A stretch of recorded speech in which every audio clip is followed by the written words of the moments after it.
Hey guys this video for जसले चाहिँ नेपालबाट जापानमा चाहिँ एसएसडब्लुमा चाहिँ एसएसडब्लु इचिगोमा चाहिँ जापान आउने सोच्दै हुन्छ उहाँहरूको लागि यो भिडियो हो है। सो मैले चाहिँ अब फुल्ली सोसियल मिडियामा एक्टिभ भएर चाहिँ मैले नेपालबाट जापानमा स्टुडेन्ट अथवा एसएसडब्लु अथवा टिटिआई भनेको चाहिँ ट्रेनिङ भिसामा जो आउन चाहनुहुन्छ उहाँहरूको लागि भनेर फुल्ली मैले चाहिँ प्रोजेक्ट बनाइरहेको छु। एन्ड सो यसको लागि चाहिँ हजुरले युट्युबमा हेर्नुपर्ने हुन्छ। फुल भिडियो चाहिँ युट्युबमा हुन्छ। सो प्रोजेक्ट रेडी हुँदैछ।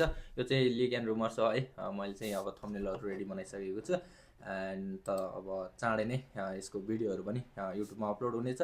सो युट्युबमा हेर्नको लागि बायोमा लिङ्क छ, लिङ्क भएर चाहिँ लिङ्कबाट गएर चाहिँ हजुरले युट्युब सब्सक्राइब गरेर चाहिँ गेट रेडी हुनु होला अनि चाँडै नोटिफिकेसन आओस् भनेर थाहा पाउनुको लागि बेल आइकन क्लिक गर्नु होला, बेल आइकन बजाउनु होला भन्न चाहन्छु।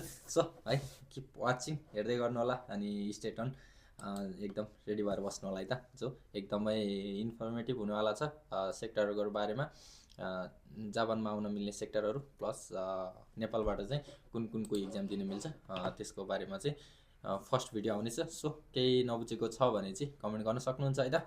त्यही अनुसारको म नयाँ भिडियोहरू पनि बनाउँछु। Okay, thank you, by by.